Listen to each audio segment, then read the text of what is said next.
Welcome, everyone, to this little call on developing a practice. And basically, why so many fail at a coaching practice.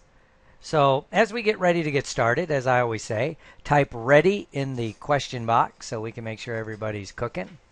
Good, good.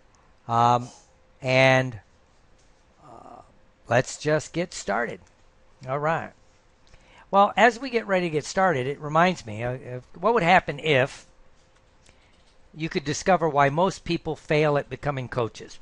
There's a lot of buzzwords out there. I know people, they've taken hypno coaching and life coaching and all kinds of coaching, and yet they don't seem to be able to switch over and actually develop a coaching practice. They're practicing hypnotists or NLPers, or maybe I've got a couple of people that are that called me about this that are licensed mental health professionals, psychologists and stuff. Also, in our camp as NLPers and hypnotists, but they can't quite click over into coaching, right? So that's what I thought I'd really focus this in on with an overview of a few things. But it's no secret that most hypnotists and NLPers have the skills to coach. In fact, when I first saw coaching and people started offering it, I didn't jump on the bandwagon early about offering it because I thought, well, if you're an NLPer, you've already taken what I would say is 90% of what you would need to become a coach. Rapport skills, how to ask questions, if you're advanced, waking hypnosis or conversational hypnosis, right? So they have the skills, but most do not know how to develop a true coaching practice or how to do it and make money. So they can't generate income from coaching, right? And that has a lot of reasons. Number one is they mishandle phone calls. This is also true in practice building. They have no role model of success. A lot of people talk about coaching, but you may not know people that actually coach, right? I mean, a lot of people say they coach, but then on retrospect or more verification, find out they really don't. As Reagan said, trust but verify. I look everything up. I found that out when I was on the road doing seminars, stop smoking weight loss seminars, hypnosis, and I'd go to all these people that said they had these practices and they were teaching practice building, come to find out they didn't have a practice. Not judging, I guess I am, but, so there's no role model of success in the coaching world. And that's because they're using old, outdated models or taking models from one venue that may not transfer to another. Kind of like it's, as an actor, my big hobby, as a lot of you know, is acting. What works on the stage doesn't work in film. What works in film does not work on the stage. The basic idea about acting is the same, but if you're in different venues, it's a different model. And then what happens, of course, is you fall into reverse effect. The harder you try, the harder it becomes. And you end up chasing your own tail, getting frustrated, and just end up shooting the horse, as they say, right? So that's why, right? And what most people have tried is traditional coaching building, right? They speak to civic groups, Rotary, Chambers, all those kind of things. They network with local businesses. They hand out flyers, information on coaching. Maybe they go to business groups, and maybe they even try cold calling, right? But here's why it doesn't work. Well, civic groups are do-gooders, and unless you know how to market to them, it doesn't really work. Going to civic groups works after you've already got a booming practice, right? Because then you bring in testimonials or you bring in live clients. Same as you always hear me say, you wasting your time speaking to civic groups to build a hypnosis practice. But after you have a hypnosis practice, then you can actually leverage that if you do go speak to a group, because then you bring 3 or 4 of your clients with you and let them work the crowd and pitch the room. Then it becomes more effective, right? Same with coaching. Right? If you're going to speak to a civic group about coaching, they're do-gooders. But if you bring in a couple people that you've done personal coaching or life coaching or something, and it's excelled, they'll sell your products for you, right? Or your services for you. So again, it's because it's not done correctly. There's no evidence. You're just up there, blah, blah, blah, blah, blah, blah, blah, right? And again, there's no clear plan. Most people don't have a plan on how to coach because, again, they don't have a role model. They've never done it. They don't know how to sell coaching services. It's a little bit different than hypnosis services or an NLP service. Not a lot, but just enough that you have to tweak it differently. And then, of course, my big thing is you have a subconscious conflict about selling it. because you've never been coached. You know, it sets up where you're not congruent, which we're going to spend a lot of time on that today, right? So what you basically need to do in 5 steps. Number 1 is decide what type of practice you would want. You know, there's all kinds of different coaching practices. You have life coaching, health coaching, business coaching, and then in business you have different subsets: leadership coaching, sales coaching, things like that. So, where's your expertise and what do you want to do? If you don't have the expertise, you can go get that, but what kind of practice do you want to have? What kind of people are you more comfortable working with? Again, this is why people have trouble selling coaching services. It took me a while to figure this out, but after working with people that want to be coaches and figuring this out, it was kind of interesting, right? So what kind of practice do you want? And you learn how to sell clients on the power of what it is. Just like I always teach people in the practice building for hypnosis and NLP is don't take away the magic. Sell them on the magic. Sell them on the power, right? And then to do that, you got to handle phone calls and inquiries correctly, right? You got to up the power, up the curiosity, up the pain to sell them on it, even in the coaching. And to do that, you need some kind of protocol. And of course, if you've never been coached, maybe you've been through a coaching course, but a lot of times they teach a lot of theoretical information, but they don't teach you enough where you actually practice it so you have your own protocol. And then you need a marketing plan, right? And of course, you need to get a coach yourself because that helps you, because then you have a model to follow. So step 1 is decide the type of practice that you want. And this is fascinating because, again, it's wide open. Like, if you're going to be a hypnotist, of course, I always tell people, you probably, a general hypnosis practice, 50% of your business, you should focus on weight loss. Why? It's called low-hanging fruit, right? If you're going to become a coach, figure out what coach niche you want to fit in, and then what's the low-hanging fruit in that. In business, it's sales or leadership, right? And unless you're a computer expert, if you're going to do a cross, that's why I don't work with a couple companies. They say, oh, they want me to do this and do some things. I didn't feel comfortable with it because I'll do sales coaching on people. I'll teach them on the sales process. I can teach you on some leadership processes, and of course a lot of state management, things like that. But, that's what I would do. So the type of practice. And if you've got a practice in hypnosis or NLP, you want to really start with a part-time goal. Because again, your energy flows where your attention goes. So if you're focused on building your hypnosis practice, you don't have time to put it into your coaching, but if you put too much focus on your coaching, then your hypnosis practice will suffer. So you want to begin to figure out this and make some kind of nice even segue so you can go back and forth. And a specialty niche is easy, and it's the best way.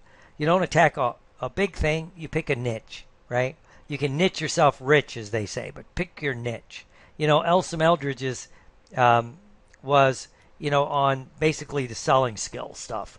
And he's kind of segued off of that, but that's what he did best, and, he used to do a lot with seminars. It's actually, of course I met him through the guild, but I really got to know him about doing seminars because he was doing a different type of seminar, not just the hypnosis seminar. And so it was that specialty niche, right? And then again, do you want to do a group coaching or individual, right? And the problem with executive coaching, people say they're going to be an executive coach. Well, have you ever been an executive in the type that you want to coach? Because if you've never been at the senior level of, let's say, a big company, a Fortune 500 or Fortune 1000, you don't have that reference base to work with. I don't do much executive coaching because I'm an entrepreneur. It's hard for me to deal with stupid people too long. And so what happens, of course, in a big corporation, sometimes you have to deal with, you can't fix stupid, especially in other people. And, as an entrepreneur, it's like, well, just go do something else. But if you're in a corporate setting, I can work a little bit with that. It's not my thing, right? And again, with executive coaching, you can't coach from experience unless you've been there or you've coached them enough that you can. And we're going to get into this. This is why people really fail. This is what I find fascinating. But let's do some general stuff, right? Phone calls and inquiries. You have to handle phone calls and inquiries differently in a coaching market than you do in hypnosis. In hypnosis or my NLP, people know if they take in my practice building, um, that I always say, don't spend a lot of time on the phone because you want to get them to come into your office, right?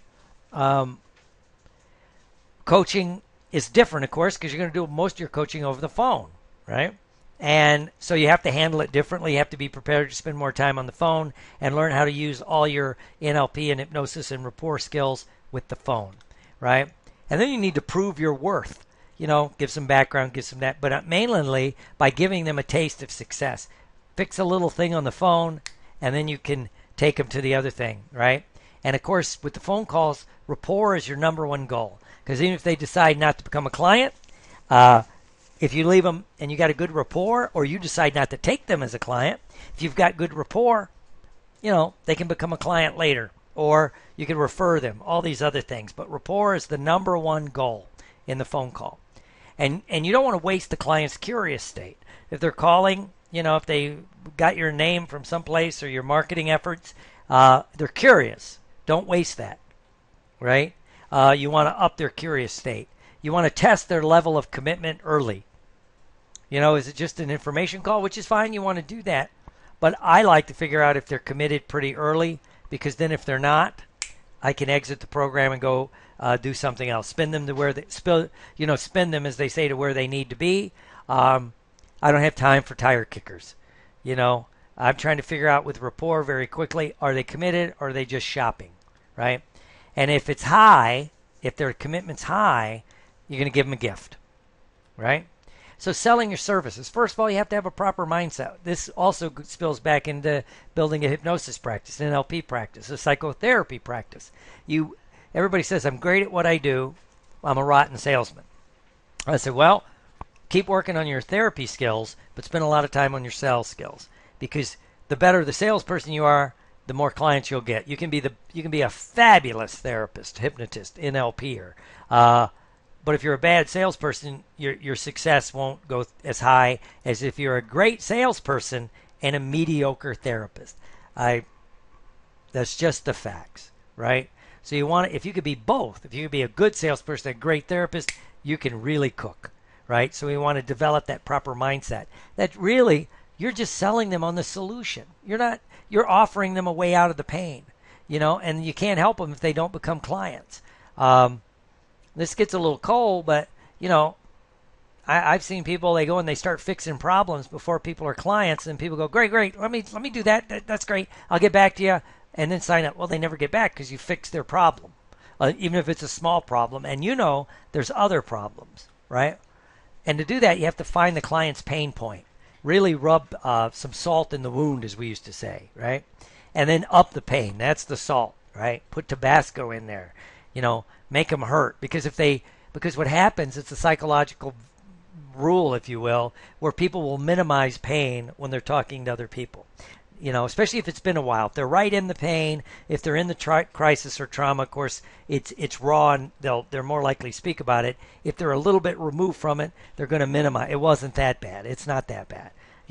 Somebody wants me to help with their sales. It's not that bad. Well, how bad is it? What's your sales off this year? Yada, yada, yada. You want to up the pain. Well, if you're losing 5% market share a year in, just a few years, you're out of business, right? Up the pain, Well, we got a pretty good, we're really dominant in the market right now, and but I see some things. Oh yeah. You ever heard of Blockbuster, right? It was it was huge, buying up everything, and now they're out of business. Why? They didn't foresee the future. They didn't jump in. I mean, Blockbuster had the chance to buy Netflix for very cheap when it was getting started, but they didn't think there was a future in internet delivery of movies, right? And so then if you give out some pleasure, you give out some answers, and a little bit of pleasure, maybe fix a problem, show them a way out, give them a taste, as I say, then it's easy to close. Because now, hey, you want more? Let's move into what we're going to do, right? And again, it depends on the client you're going for. You need to know what good coaches charge, right? Because if it's business coaching, I know people say they want to be executive coaches, and I start talking to them, they're going to charge, I don't know, $1,000 for, 5 or 6 sessions. And I'm like, well, that sounds good, but you know what? If it's true executive coaching, they're probably thinking $1,000 a session, right? because a mediocre lawyer charges you $500 an hour, right? And a good lawyer is in the, God knows how much an hour, right? So you need to do that. So then you go into your close, so you have to know where to price it. What's the going rate, kind of clients you're dealing with, things like that. And then you need a little bit of a marketing plan, which is you need to model what works. What kind of coaching is working in the kind of market you're going for. So you're going to spend your effort on marketing that works. And then you honestly have to develop client scripts, some general things that you can work off of as you get going. Then you need to find a mentor that has done it, that has coached people, so you have a coach to refer to, right? Then you have stories you could tell, right? And even if it's not your stories, you can say, well, I've been coaching for a while, and my coach in this, had a client who did this, and this. This is what he shared. This is what I learned through him, and yada, yada, yada. But then it doesn't take away credibility. It builds credibility, right? It's kind of like I always say, I wouldn't trust a hypnotist that doesn't have a hypnotist, or wouldn't be hypnotized. How do you trust a coach that doesn't have a coach, right? And why failure happens. This is what I want to spend the time on today, subconsciously. Because I know people that can easily sell their hypnosis services or their NLP services. And they can do that because they've experienced it, right? Most of us get in the field, hypnosis, NLP, because they've experienced some kind of breakthrough in their life, whether that is, weight loss, smoking, stress, drinking, something, right? Relationships. They've experienced it. They're a zealot. It's easy to sell. And that comes across, right? I was just listening to someone's, a course someone had that they wanted me to listen to. So I started listening to it in my car, right? I'm back to spending a lot of time listening to courses and things on all kinds of things. But this was in our field. And I'm like, damn, the material in this stuff is pretty good. But the delivery just wasn't there, right? And when I called the person back, or I was talking to the person, and even before I said, he goes, the material was okay, but there was no passion there. There was no passion in the voice. It didn't come across. Sounded like a burned out college professor, and I'm like, wow. And my thing, I went back to, he's probably never experienced the true power of what he was teaching. It goes to what I always say, you have pirates and you have partners. Partners learn things, share things, grow with you and other people, and you feel it in their voice. Pirates take a little bit of information, figure out how to repack it, basically steal it, repackage it, and then sell it. But they don't have the experience. They don't have the zest, the zeal, the ooh-ha, and it doesn't come across their voice in their teaching or their coaching. And again, it's because if you're stepping out of your experience zone, it sets off people's BS detector, right? Especially you're going to do executive coaching, you're going to do certain things. If you're going to coach athletes, if you start acting like you're a world-class athlete, the athletes are going to pick up on that. Not that you can't coach athletes and not be athletic. Most of the big-time sports psychologists and, people that work, I know, with the NFL, they're not world-class athletes. They weren't playing football in college. They were in graduate school. So that's okay. But if you step out and you try to sell things you out of your comfort zone, it sets up people's BS detector. And it really causes cognitive dissonance. Fritz Perls called it top dog, underdog thinking. You got that conflict. You're trying to do something consciously that subconsciously you do not believe. This is what we work with our clients in a traditional NLP or hypnosis setting, right? Yeah, part of me wants to quit smoking, doc, or lose weight, or da-da-da-da-da, but part of me likes it. So they have cognitive dissonance we can see. But the cognitive dissonance will also come out if you're trying to sell something you don't believe in because you've never done, right? Now, you could probably do some things to work through it, but then it's not worth the pain in the long run. And honestly, to be a coach, you have to have a coach somewhere in the past or currently have a coach, right? When you look at the really good people in any skill, they have coaches. That's what coaches sell, in, again, my hobby, the acting world, the elite actors take acting classes. Why does Robert De Niro, Pacino, why do these guys take acting classes? Well, they want to be good. They need outside help. You can't think the thought and be the thinker. Meryl Streep. Now, of course, people say these other people don't. Well, when you look at, I'm talking elite true actors. I'm not talking movie stars necessarily. That can be different, right? But even them, you'd be surprised how many, Hugh Jackman takes dance. He is a dance coach, a voice coach. Of course, he's got all kinds of personal trainers to get in shape, right? So to be a coach, you have to have a coach. First, it gives you stories. It gives you someone you can ask questions with. It's kind of like the missing ingredient in the hypnosis and the NLP world is a true internship where people can get feedback from their mentor, from their clinical supervisor. When I was in one of my internships, and I've been in many, I had to have for my one license 2,400 supervised hours. Actually, half the time with my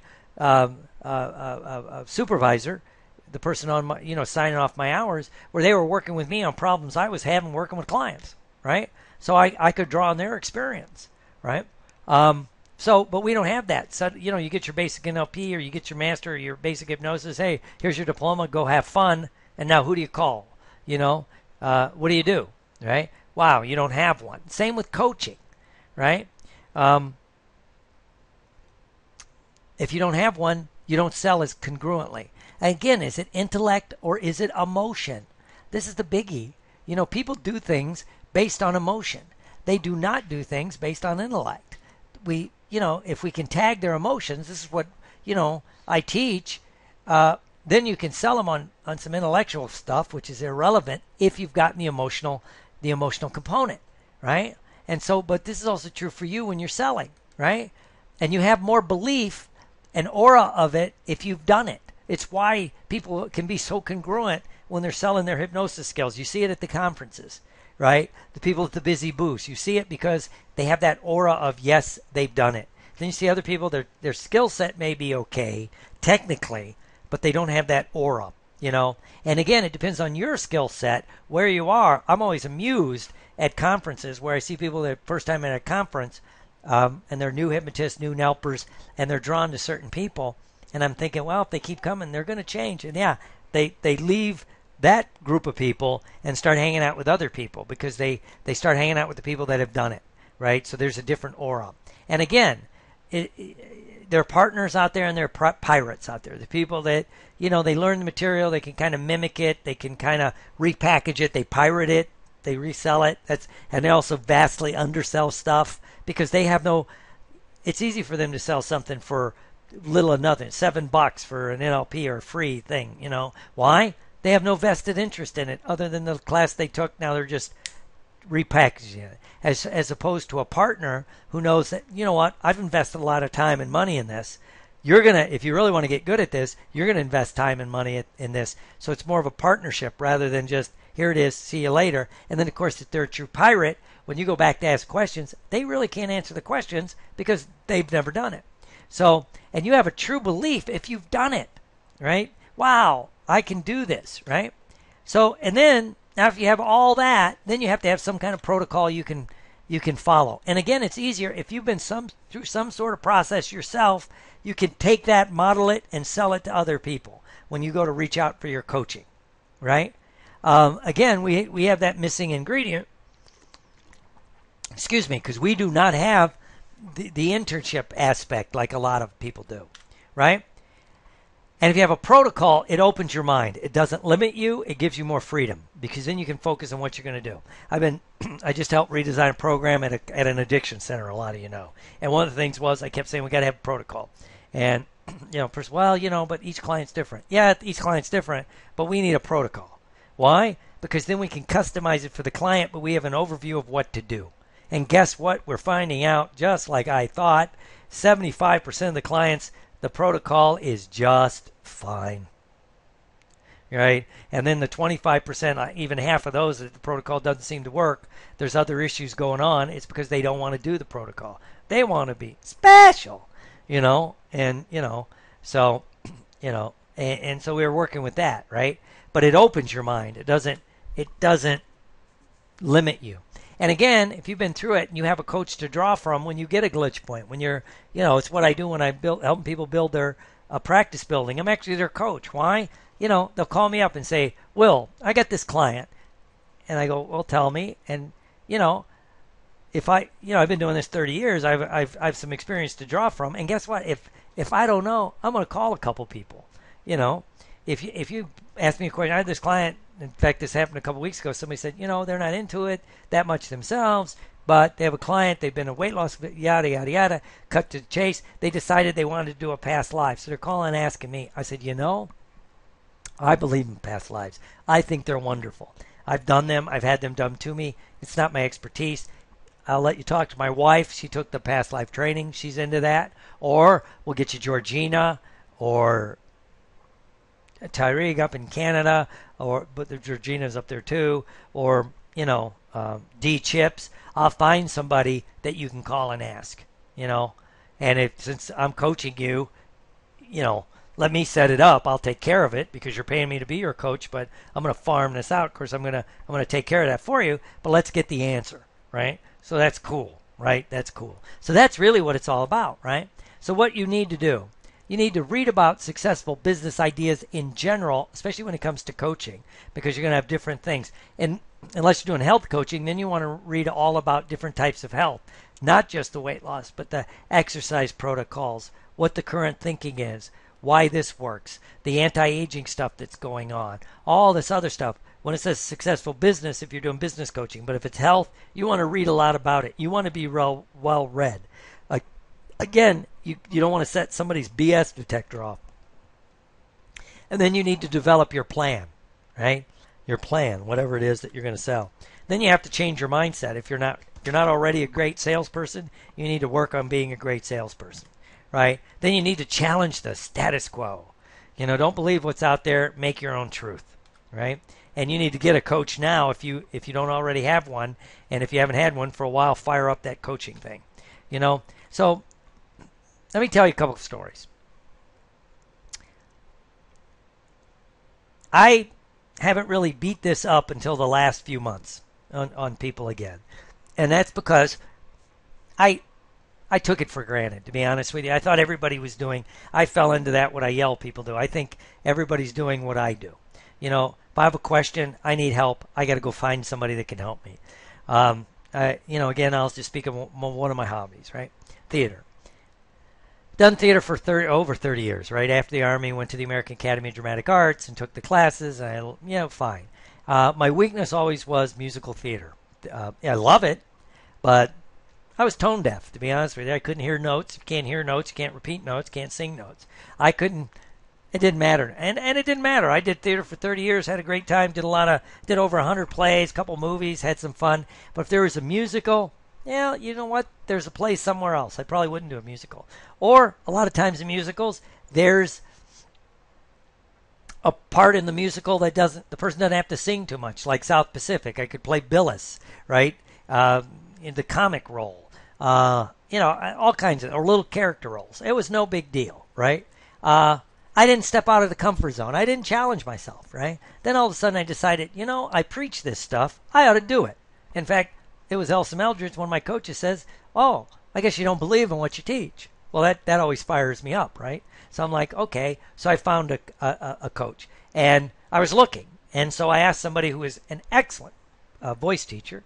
I was actually asking him for somebody who could help a guy like me, because this guy coaches or does voice lessons for like opera people, Broadway people, people that sing, recording artists. And so, I asked him, I said, because he was helping with a show I was in, and he goes, I said, "Can you think of a coach?" And he goes, "Well, we talked for a minute." He goes, "I'll talk to you tomorrow." And so I was expecting him, he goes, I'll coach you. So it developed this process, right? And it took a couple years. For the first year, I didn't sing with him. It was just going over the, scales, notes, how to hear, da-da-da-da-da, right? And then one day, I decided to get serious, right? I was paying him every week. I was taking my coaching. I came back. I always remember this. It was after the National Guild. And I said, damn it. And again, Elsom says, "Do you believe in what you believe?" And I said, "Yes." So he goes, "Well, put your money where your mouth is." So I walked in. I had some money, slapped it on the guy's piano, and said, "Okay, tell me when this is done. Rather than once a week, I want to see you 2-3 days a week, because I know it's like exercise, And then he goes, "Oh, he's a sweet guy." He goes, "Honey, I've been waiting for you to say this. Let's get serious." So I said, "Well, wait a minute.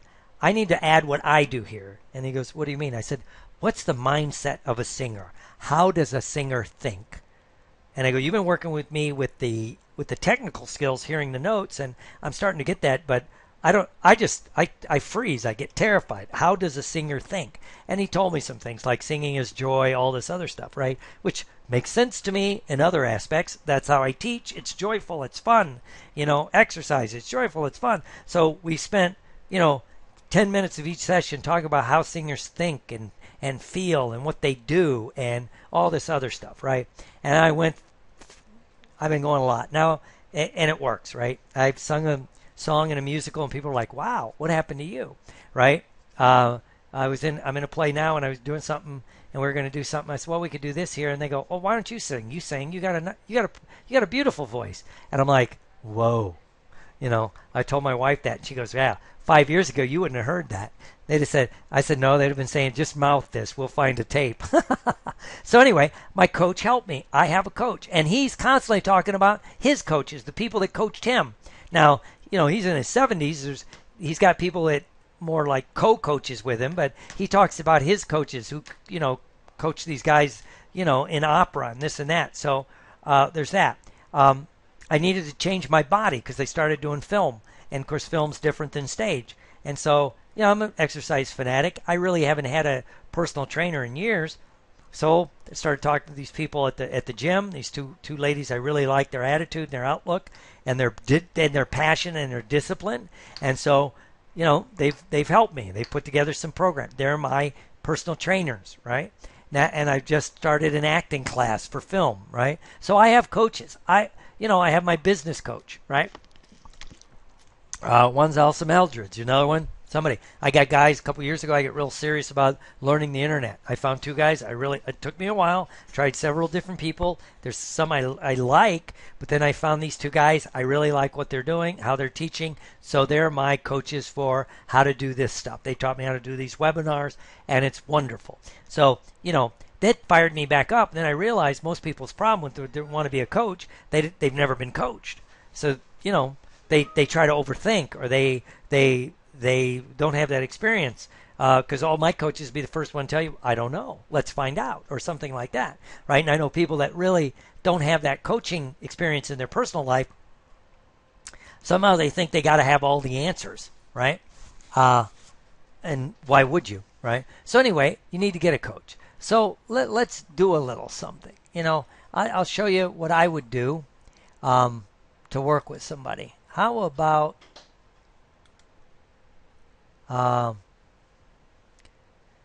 cool. How about Sheila? Are you there? Do you have a microphone? Can you talk, Miss Sheila? Miss Street? If not, just type in you don't have a microphone. I got to find somebody with a microphone. Okay, no mic. Don't worry, we'll find somebody. Who has a mic? Somebody email me if they have a mic. Or not email me. Put it in the little question box. See, I'm learning all this. I'm going to have to go back to my coach and ask some more questions. All right.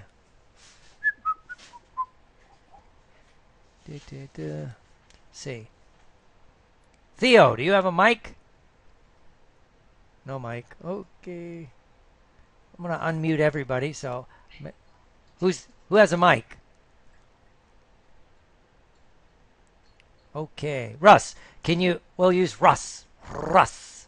Can you hear me, Will? Yes, is this Russ? This is Russ. All right. Right. Good. Cool. Now, this is going to be fun because this was not pre-planned, was it, Mr. Russ? No. Good. So, would you like to play a little bit, Mr. Russ? I would love to play a little bit. All right. So let me ask a question, Mr. Russ. What is a problem you're experiencing right now? And building a coaching practice or your hypnosis practice, some kind of personal block that's holding you back in some area of your life that you would like to improve. That you don't mind sharing, of course. Working a full-time job in addition to having a coaching practice. Okay. So you have a full-time career or job, whichever you want to call it, and you want a coaching practice. I have a coaching practice for the last 2 years. I coach a couple people here and there sporadically. I have done it. I haven't done a lot of it. And I want to do a lot more of it. And do a lot less of the Okay. Okay. Cool. Um, Great. Let me ask, what is your full time job? What do you do? I work for the United States Postal Service, so I have a good federal job with pension and good Okay. benefits and a pretty good thing. Oh, okay. Oh, yeah, yeah. I remember talking now. Yeah, we talked a couple times. You Okay. just got your master class in the mail yesterday. Okay. Yes. Cool. So, and how long have you been with the post office? 8.5 years. 8.5 years. And I think I know I asked you this before. When do you get vested? 10 years. 10 years. So you probably want to make the 10-year mark, Correct. right? Which kind of makes sense. I mean, you got 8.5. So great. Now, and in coaching people, what type of coaching do you want to do? What kind of niche do you think you'd like to do? Well, I'm certified in life coaching, weight loss coaching, and I also call myself an alternative health consultant because I've been studying alternative health since 2006. So I've been doing a little bit of everything, and that's where I'm learning, maybe the niche things where I'm going to focus on. But I like doing everything. It gives me more of that three-legged stool approach, as you will. So I can help people, one with addictions. I helped a lady with an alcohol addiction. Okay. Help some people with weight loss clients. Help somebody with a business venture that Okay. they maybe eventually become a joint partner with, so that could turn out to be something pretty good. Okay. But regular general life coaching, helping people with transformation and change is something I love because people get stuck, and I know if you use life coaching, they get unstuck. So Okay. Great. Great. So you want to be like an alternative health coach, and that's one of my favorite topics, Trent. yeah, well, and that's a good point because I can relate to that, and I know that you, like me, like to do things that you're passionate about. Because if you're already passionate about it, you don't have to generate any true passion, and it's more fun to read about it and study it and learn it and add new aspects to it and do all of those kind of things. Um, so so that's great. So you have that. So you're well read and you can do that. So our question is, how can we add a couple more clients? Because having a full-time career, let's face it, time is limited, right? Um, Right. and you don't want to kill yourself. If you're teaching health, it wouldn't be good to work two full-time jobs.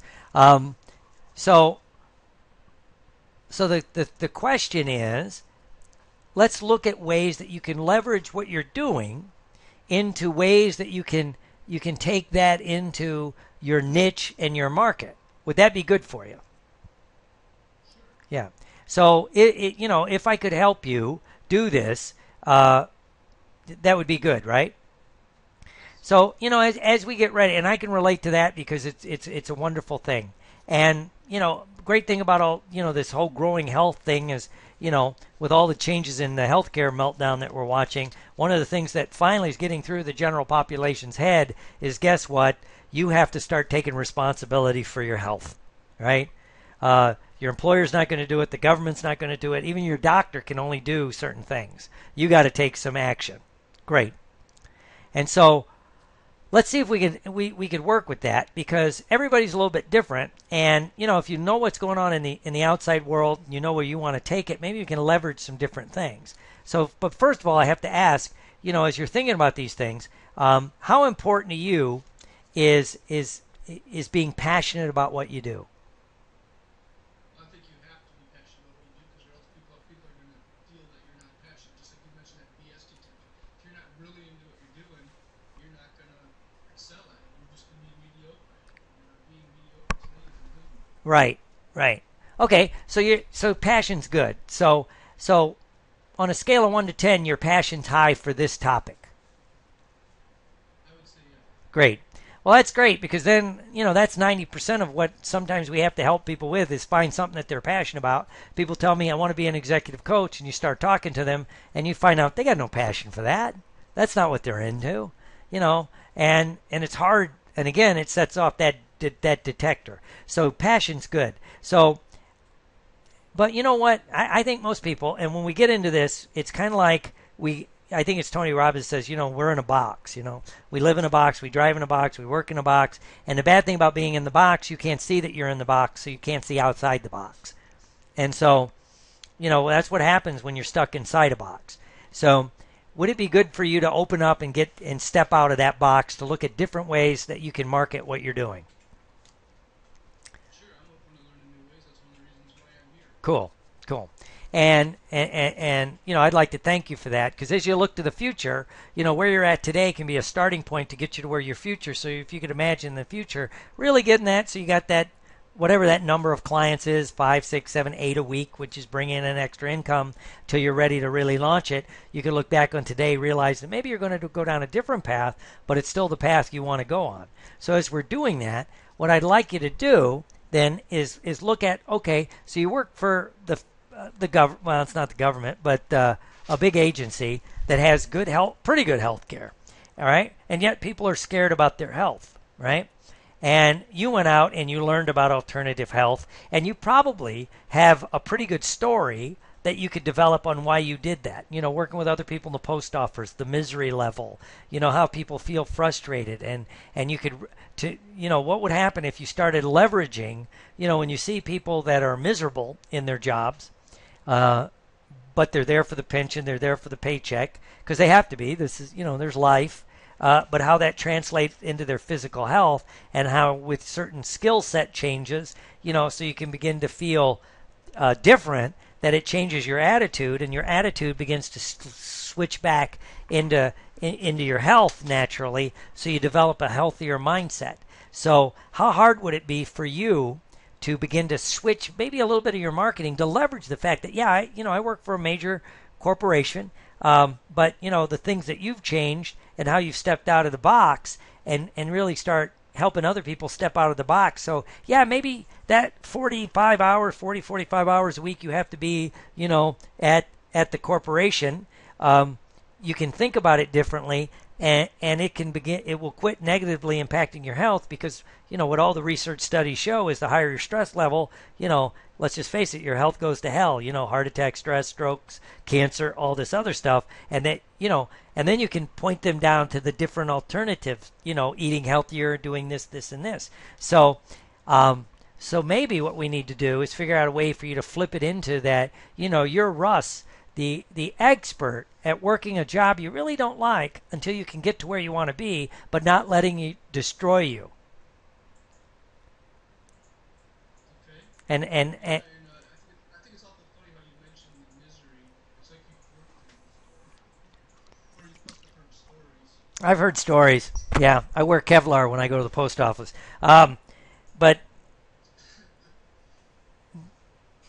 yeah, so let's, I think we could do that. So you could do some of that on your own. Start reading, people's stories that how they transform, right? From a good model I would recommend, if you haven't read lately, go back and reread his first books, which would be Deepak Chopra, right?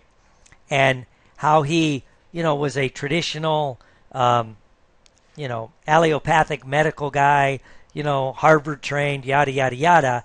And, how he started to break out of the box, and how he leveraged the first part. Now, it's much different now, but this is 30 years into his career, right? How he really leveraged being a medical doctor when he first got started. Now, it rarely comes up, right? But when he first got started, unfortunately, I have to, drop a dime on myself and rat myself out. I remember this. And, that was his claim to fame. And then he kind of segued into where he really wanted to be, this, truly alternative kind of health doctor, right? So rather than like downplay that you work for the post office and do this, turn it into one of your strengths. That you thrived while you worked there, and how you built this wonderful side business that maybe not there yet, but you're building it, right? So, that's what I suggest. Now, you can do that on your own, but let me ask, if you did that and it really helped, do you think you'd be interested in taking it to the next level, right? And really learning how to leverage that and to market that and to do some other things so you could begin to really grow. Would you be interested in that? I've used a little bit of that already with the stress management part of it. I use stress management so a little bit when I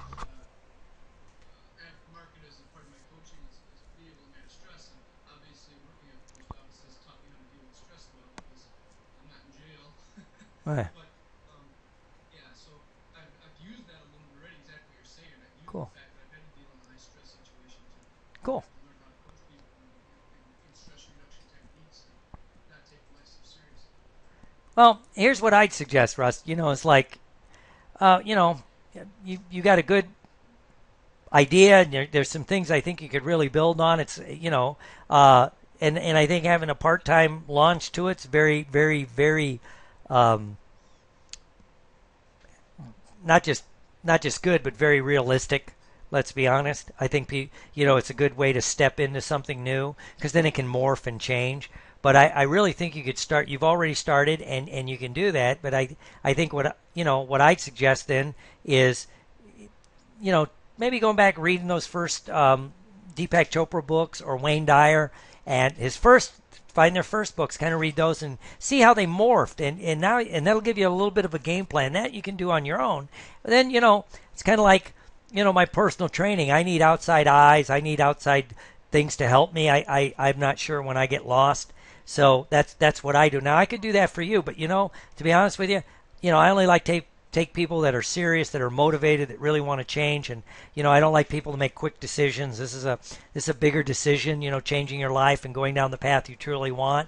And I'm not sure if you're ready for that, but you could think about that. And as you look back on today, realizing that only you can convince yourself when you're ready for this. So, but give it some time, and then when you're ready, you may want to come back and we could talk about some personal coaching, right? And and I honestly think coaching is to get you ready to be my peer, not just always be a student. And, I like to create peers in my life. A lot of the people I've mentored and coached in their practice building for a year or two, now they got their practices and, they've been set free. But, now I see them at conferences. We're more mentors. We have some laughs. We talk, and then it's morphed. And if they have questions, we still talk. But, that's my vision. But, I don't like to pressure people because, we're under enough pressure already. You got the post office, you got your family, you got trying to learn, just let that cook for a while. But, suddenly one day it may just feel right. When it does, you'll be ready to get in touch with me and we can work at taking to the next level. Does that sound okay to you? That sounds great. And one of the things with timing for my specific situation is my plant is slated to close in February. Now they just came up with a genius idea that maybe they need to relook at the plant a little bit closer because they're having a lot of nail failures throughout the country. So they're kind of holding off on closing some of the plants now. So I'm kind of hoping that we actually do close in a few months, so then I can get shipped to another office part time, which would allow me more hours to work on my coaching Oh, practice.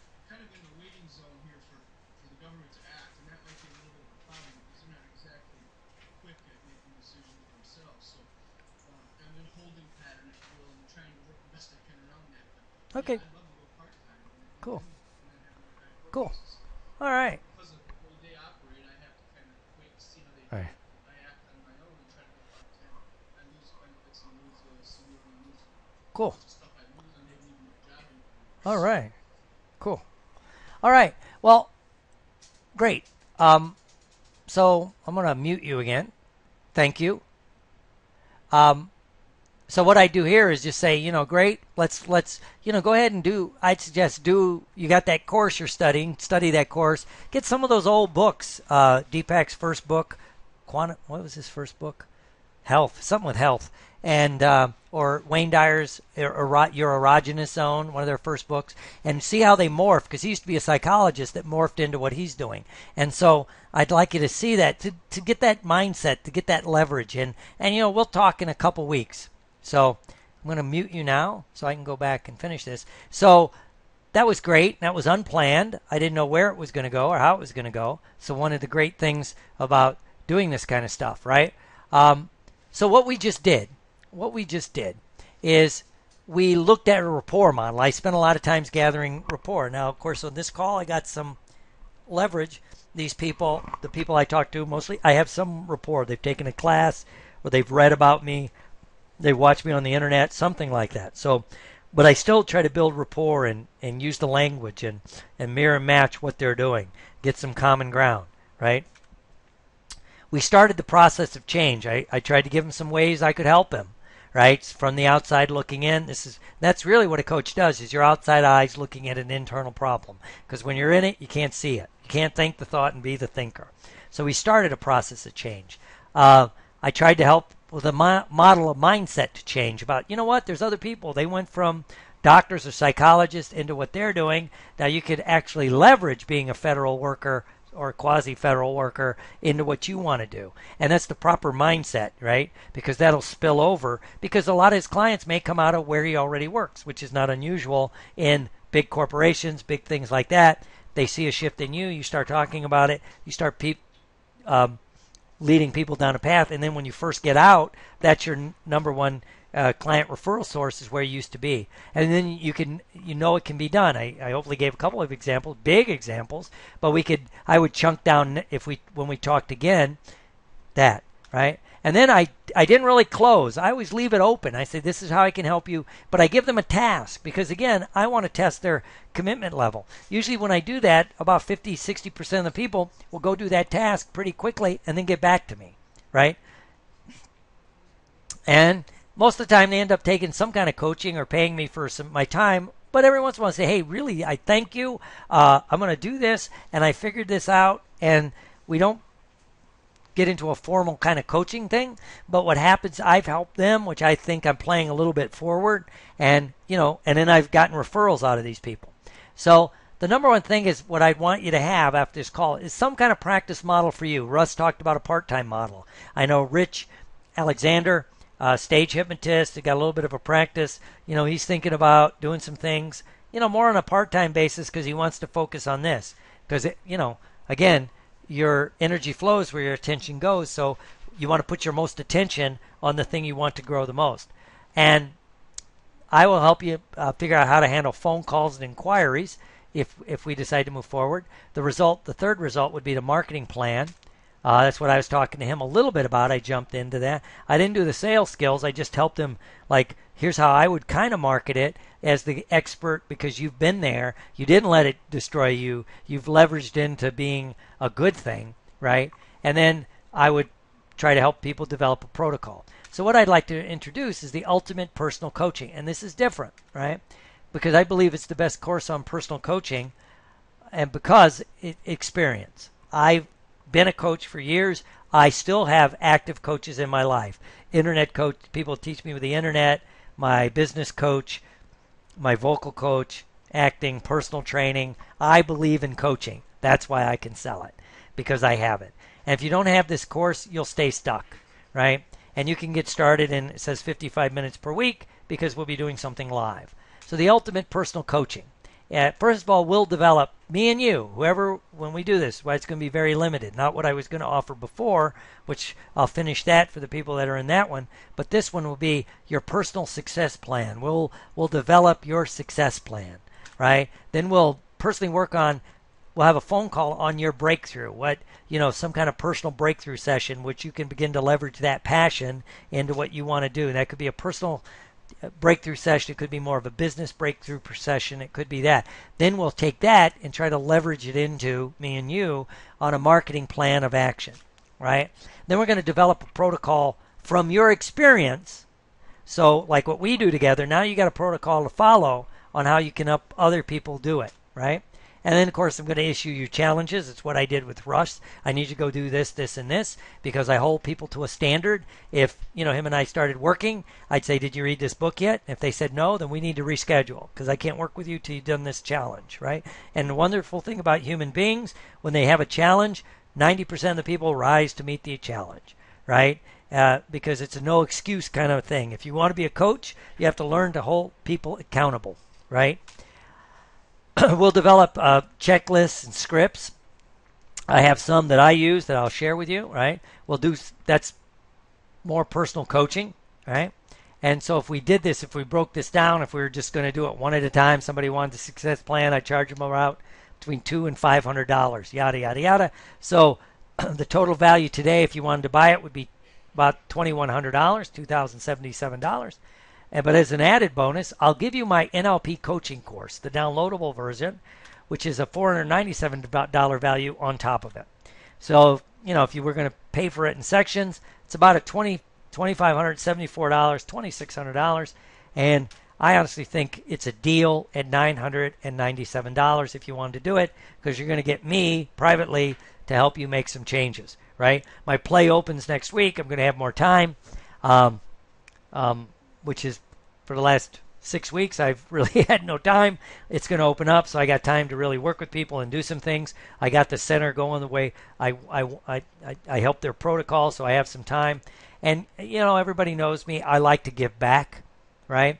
So it'll be $497 if you decide to do this. So 25% of what the true value is, because I really believe in playing it forward. And I know if I get some people up and running as coaches, they'll make more money. Then they can make more money. They can spend more money. We can have more fun. So we can do the next things I'm planning, which is a firewalk training, how to become a firewalk instructor. We can do all this other stuff, right? So we can have some fun with that, right? So go to nfnlp.com. There's a button on there where you can pay. Or you could go to PayPal and PayPal $497 to Dr. Will Horton at gmail.com, and then invest in yourself, right? It's hard for you to ask other people to invest in you when you're not investing in yourself. Again, it's a law of reverse effect. The harder you try, the harder it becomes, and you get that subconscious conflict, that cognitive dissonance. Because high achievers look for ways to succeed, and they're not afraid to spend on themselves and to do this. Don't step over dollars trying to save dimes. I will fire clients when it's like buying a computer program. If there's a computer program that really, really works and it's $97, and then people go, yeah, but I found a free version. Yeah, but it has no documentation. Is there anybody called? No, but it's free. Well, that kind of person, you're stepping over $97. For a program that I know works, that has documentation, there's people you can call and ask questions. No, I'll do the free version. Well, good luck to you. When it crashes and burns, and I've seen that happen, you're just out. Yes, you've saved $97, and you've, as one person did, you've lost half your email list. So you look for ways to succeed. So you have there's a catch. You have to have the courage to break away from the status quo, right? To be the kind of person to invest in yourself. To realize you get what you pay for, right? And you have a decision to make. The good news is it's an easy decision. So you could PayPal at $497 to Dr. Will Horton at gmail.com, or go to nfnlp.com. There should be a button there. If not, get in touch with me and we'll fix that. So personal coaching. Without it, on your own self, you stay stuck in a rut. You have anger issues because you're not going to where you want to go. You're not being true to yourself, and you're not impacting the world, right? With it, you have freedom to learn. You're helping more people. You're having fun again, and you're joining an elite group because now you're one of those people that have been there, been coached, helping other people, and taking it to the next level. So here's what to do. Email that $497 to me to secure your spot, or go to nfnlp.com. Send me an email at drwillhorton at gmail.com with your goals and desires so I can start pre-planning our first phone call. Because I'll take it serious. We'll schedule appointments. We'll run it like a coaching session so you can learn how to model that, right? And again, it's space is limited because the consulting psychologist for an alcohol and drug treatment center, a traumatic brain injury place, plus the other stuff that I'm doing. I've got classes coming up, so space is limited, and you can look for details on webinars I'll be teaching, which will dovetail into this. And of course, if you get into personal coaching, I've been known to give you all kinds of extra stuff because you're already in the coaching, and things I'm doing, you'll probably get thrown into. So hurry up, go ahead and do that right now. Go to email me at drwillhorton at gmail.com with any questions, or PayPal me there, or at nfnlp.com. So go ahead, do it now, and have fun with it. So thank you for your time, your effort. I'd like to thank you for being a part of my life. I can't stress enough how much fun it is. So Godspeed to you in your journey. So thank you very much. Goodbye.